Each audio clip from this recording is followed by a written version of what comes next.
Welcome back, bachcho. And you can feel from my voice, I'm feeling so much better. So, yesterday it was a full day of rest.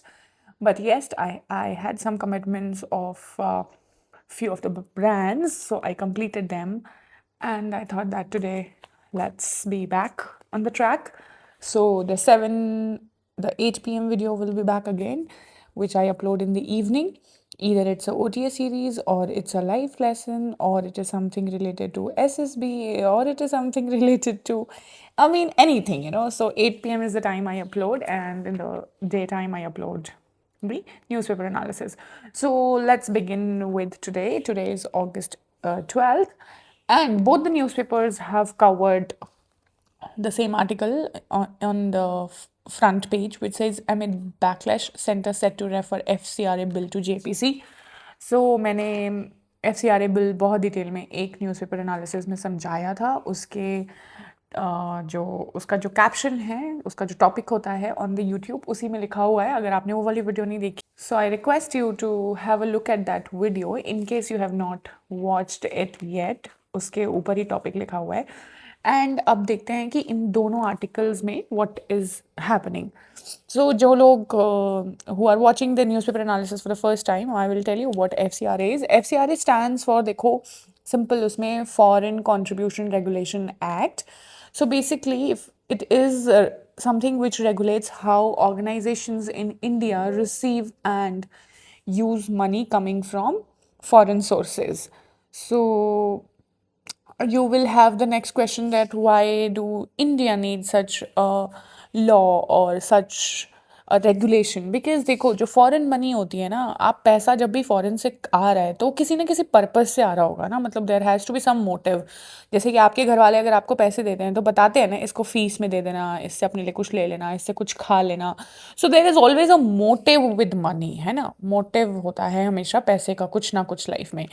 सो ये जो India में money आ रही है foreign से, what's the motive of that money? क्या वो political activity के लिए आ रही है किसी, या किसी एनजीओ के लिए आ रही है, या किसी रिलीजियस ऑर्गेनाइजेशन को मिल रही है, ठीक है, या फिर किसी सोशल मूवमेंट के लिए आ रहा है वो पैसा, या पब्लिक पॉलिसी के लिए आ रहा है, किस चीज़ के लिए आ रहा है? So the government wants transparency, ठीक है। हमें ये लॉ इसलिए चाहिए because we need transparency and more control over these foreign contributions and the existing जो अभी चल रहा है। ऐसा नहीं है कि FCRA है ही नहीं, FCRA है, ऑलरेडी एग्जिस्ट करता है। And the existing FCRA framework already regulates foreign contributions received by these organisations. But जो 2026 बिल है, this proposes changes particularly concerning to what happens to the foreign funded assets, ठीक है। जो assets बनाते हैं उस मनी से, what's happen to that when an organisation loses or does not renew its FCRA registration. So this is one of the main thing which is happening. अभी controversy चल रही है बच्चों इसके ऊपर, बिकॉज गवर्नमेंट जो है, they have introduce this FCRA amendment bill, ठीक है। FCRA बिल लिखा हुआ ना, ये FCRA अमेंडमेंट बिल 2026, ठीक है। ये एक बहुत बड़ा टॉपिक बन सकता है फॉर योर GD बच्चों।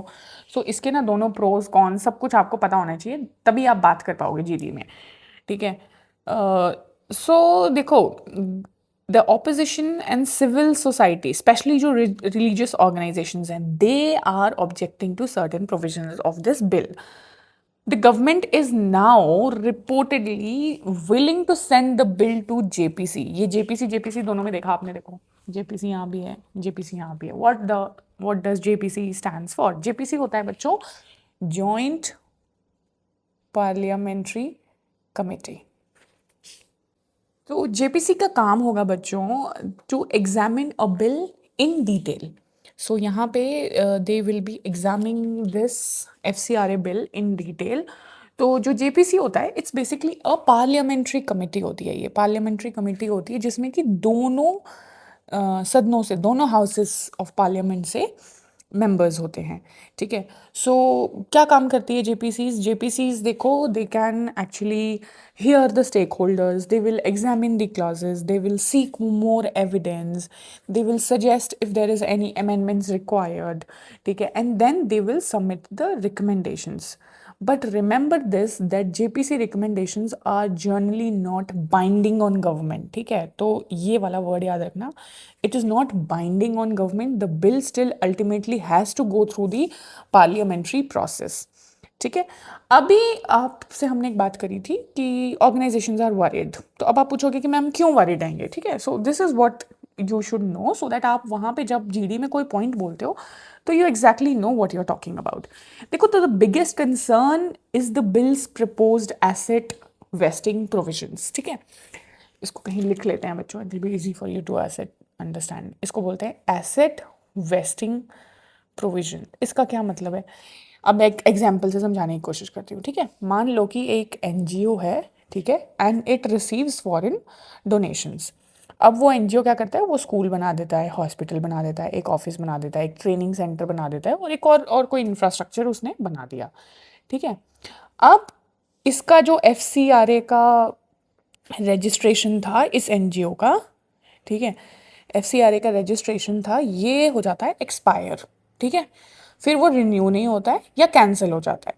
So the bill proposes a mechanism under which certain foreign contribution related assets could become vested in a government designated authority.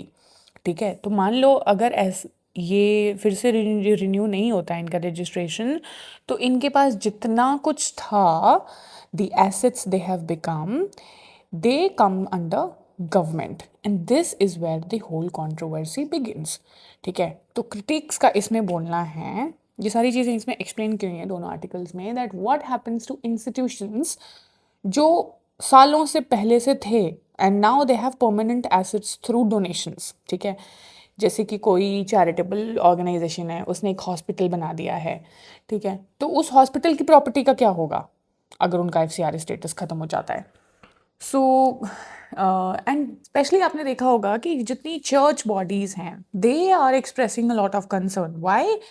Because most of these Christian organizations in India, they are having their schools, hospitals, charitable organizations, and they have been receiving a good amount of foreign contributions. So that is why it is a concern for them that this asset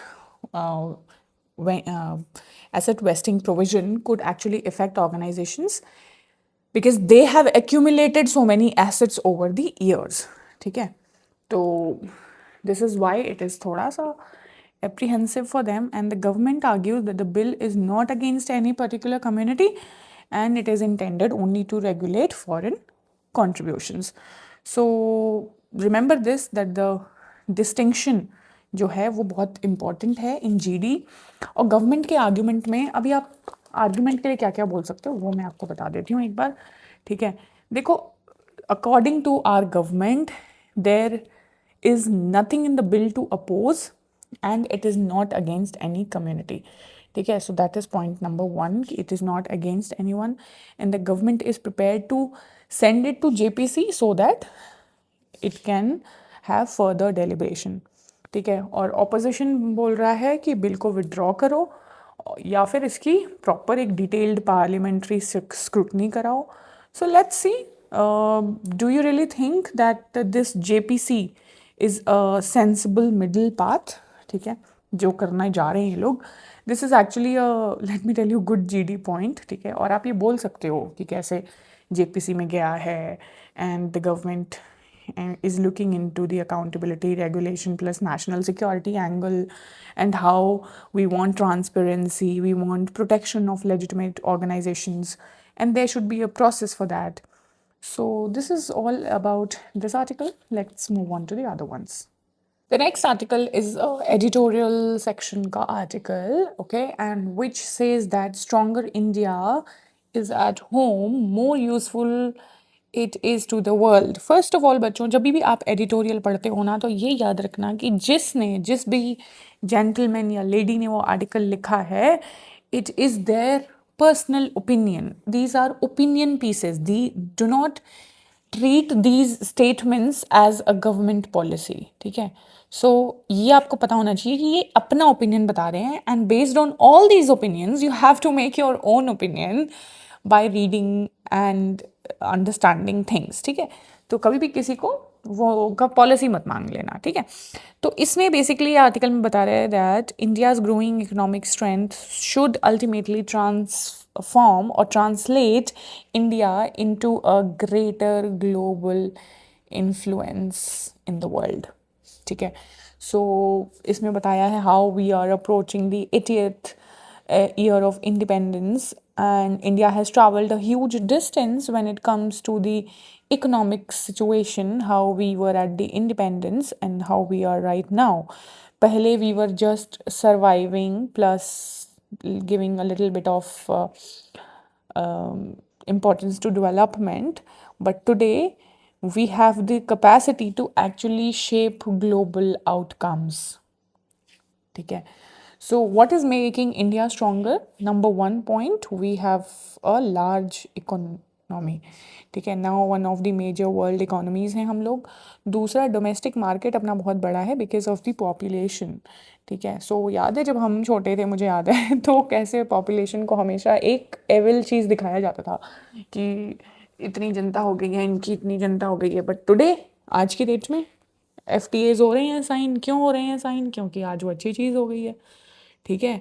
so the world keep changing as per their own interest बच्चों, ठीक है। अब आते हैं number 3 पे, ठीक है। Technology, India is becoming important when it comes to IT technology, innovation पे भी काम कर रहे हैं, Atmanirbhar Bharat and everything you should know about it, ठीक है। फोर्थ, मैन्युफैक्चरिंग, मैन्युफैक्चर भी करना शुरू कर दिया है। We want to become an important manufacturing hub. इसके अलावा supply chains, companies are now diversifying their production into India and India wants to capture this part of movement. But इस article का जो बिगर आइडिया है ना, वो ये है कि हमें सिर्फ ये नहीं पूछना है that how do we become rich as a country. So he is saying that we have to ask ourselves that how can this economic strength make us more useful to the world. And एक ये ना एक geo political concept है बच्चों, थोड़ा सा समझने की कोशिश करते हैं, ठीक है। देखो, इंडिया प्लस ग्लोबल साउथ, ठीक है। So India increasingly presents itself as voice for the countries in global south, ठीक है। जैसे कि G20 प्रेसिडेंसी है, we have use the platform of G20 to highlight the concerns of global south. So the idea here is that India can act as a bridge between developed and developing countries, ठीक है। And एक और चीज़ इसमें बताई है इस article में, it actually talks about resilience. किस चीज़ का रेजिलियंस? ठीक है, रेजिलियंस मतलब कि how India has got the ability to withstand the shock. कौन से शॉक? ठीक है, अभी वो अपना पैंडमिक वाली सिचुएशन थी, ठीक है। उसके बाद global recession, we have survived supply chain disruptions, we have seen energy crisis, geopolitical conflicts. So a strong country isn't just one which has got a good good GDP. So you need mix of your good supply chains, technology, human capital to make a country powerful. Now India is doing all these things right. ये जो मैंने mention करी हैं, ये सारी चीज़ें हैं। And basically the article, to finish with, I will just tell you, it is basically raising a major challenge that India cannot become globally influential while we keep ignoring the domestic weaknesses. कौन सी हैं अपनी weaknesses, उनके बारे में बात कर लेते हैं। देखो, प्रोडक्टिविटी एज अ कंट्री हमें बहुत बढ़ानी पड़ेगी। We have to work on our education system, we have to work on the skills, we have to work on our infrastructure, ठीक है। So that for the stronger India, you will have the foundation from your domestic region, and then you will be able to play a stronger global role. So to just sum it up, to conclude, remember this, that India's rise should not be only measured by GDP or या फिर हमारी military. A true or strong India actually need productive citizens, quality education, technological capacity चाहिए हमें, resilient supply chains चाहिए, and ultimately mix of all that will actually decide how effectively India can contribute to global stability. ठीक है बच्चों, चलो coming on to the most important articles which is coming up in everyday newspaper, which is about the Mecca agreement which has taken place. तो Indian express में भी आया है ये, एंड ये आ रखा है अपना हिंदू में भी, ठीक है। So one by one let's talk about each of the articles and what exactly is this saying, ठीक है। सो सबसे पहले इसकी बात करते हैं। देखो, this article is not only about the pact itself, it is actually explaining the pact का impact in a larger shift on specially West Asia. तो ये समझा रहा है ये आर्टिकल, ठीक है। So it says behind Makkah story Arab weaknesses and rise of 3 powers, ठीक है। तो अब ये क्या बता रहा है इसमें? देखो, traditional Arab security arrangements are weak and जो नॉन अरब पावर्स हैं like Turkey, Iran, Pakistan, they are becoming important in the regional play, they are emerging as regional players। मान लो मैचेस बोल रही थी, मैचेस नहीं है ये, ठीक है। सो इस आर्टिकल में ये बताया है that Saudi Arabia, Turkey and Pakistan they have signed the agreement, and this is a sign of Saudi Arabia looking for stronger and diverse करना चाहते हैं, diversified security partnership। The deeper issue is actually the weakness of Arab and their security। So the Arab League exists, but the Arab countries have struggled so much on the security matters, and the broader security has been noted by everyone around the world। Now, why are the 3 non-Arab powers important? ठीक है, ये 3 powers की बात कर रहा है ना। सो देखो, सबसे पहले बात करते हैं टर्की की। मैंने पहले भी बताया था, Turkey is a strong military capability वाली कंट्री, नाटो मेंबर भी है, डिफेंस इंडस्ट्री इनकी बहुत स्ट्रॉन्ग है, ग्रो कर रही है, ठीक है। अब आ जाओ ईरान पे, ठीक है। ईरान जो है रीजनल पावर है, पॉपुलेशन बड़ी है, मिसाइल्स और मिलिट्री कैपेसिटी बहुत अच्छी है इनकी, इनका influence is strong when it comes to regional network. So basically they are a competitor to Saudi influence. Now coming on to Pakistan, इनकी मिलिट्री लार्ज है, what they have is nuclear capacity, ठीक है, nuclear capability। So they have long standing defense relationship with Saudi Arabia, and geographically it is important because it is situated in South Asia, Iran और gulf के पास, ठीक है। सो ये article हमें बताता है कैसे Saudi and Pakistan military cooperation is not something new. Pakistan was giving Saudi Arabia military training, defense cooperation, और मतलब बहुत सालों से कर रहे हैं। It has been ongoing since decades, ठीक है। तो this is not something new which has happened। तो ये आपको पता होना चाहिए। इसके अलावा जो ये मक्का अग्रीमेंट हुआ है, Makkah pact, it is building on the existing relationship. Do not think कि पाकिस्तान और सऊदी का जो रिलेशनशिप है it is starting from zero से स्टार्ट नहीं हो रहा है, ठीक है। Saudi Arabia has traditionally dependent heavily on US for their security matters. We all know that. But अभी रियाद और सऊदी दोनों को ये रियलाइज़ होने लगा है that they can not depend entirely on one nation, one power for its security. अभी आप यूएस की भी सिचुएशन समझो, ठीक है। नेटो के उसमें पूरा यूरोप उनके ऊपर डिपेंडेंट है, और यहाँ भी उन्होंने मिडल ईस्ट में भी अपने वो बना दिए हैं, तो मिडल ईस्ट वाले भी डिपेंडेंट हैं, ठीक है। तो as a country it is becoming they have started understanding कि how costly this whole affair is for them, ठीक है। So remember this, that this is basically a security diversification which is happening, and do not just interpret this pact simply as Saudi Arabia versus Iran, ठीक है। So Saudi Arabia जो है वो they are actually preparing for the possible threats from Iran, and इसको बोलते हैं strategic hedging, ठीक है, जो कि आपको इस वाले आर्टिकल में टर्म दिखेगा, स्ट्रैटेजिक हेजिंग, ठीक है। तो स्ट्रैटेजिक हेजिंग क्या होती है बच्चों? That do not put all your eggs in one basket, build multiple partnerships so that you can retain the options if the circumstances are changing, ठीक है। तो ये तो बहुत पुराना रूल है ना कि सारे अंडे एक टोकरी में नहीं डालने, छोटे से ही सुनते आ रहे होंगे आप लोग। So this article sees the Mecca pact as a Saudi Arabia hedging against the uncertainty in the regional and the global environment में जो चेंजेस आ रहे हैं, ठीक है। सो पैक्ट के बारे में सबको पता है, मैंने एक्सप्लेन कर दिया है। अब बात करते हैं कि सऊदी अरेबिया को हेजिंग चाहिए क्यों। देखो, US security commitment, Saudi Arabia बहुत ज़्यादा डिपेंडेंट था ऑन यूएस, ठीक है, तो now they want to have alternatives. इसके अलावा regional instability, so Saudi Arabia जो है बहुत ही अजीब सी सिचुएशन में है। They have Iran at one side, they have Yemen के Houthis at one side, so two front war kind of situation है उनके पास भी, and that is why they want more layer of protections, ठीक है। इसके बाद next can be Turkey's rise, ठीक है। Turkey is offering Saudi Arabia military capability, defence technology, drones, ये सारी चीज़ें उनको मिल रही हैं। उसके अलावा मैंने बताया जैसे अभी कि पाकिस्तान की जो मिलिट्री वैल्यू है वो तो इनको एड ऑन देती ही देती है। So remember this, that this is all a complementary strength which Saudi Arabia is getting from all these countries, and it is like kind of the strengths are complementing each other, ये हो रहा है यहाँ पे, ठीक है।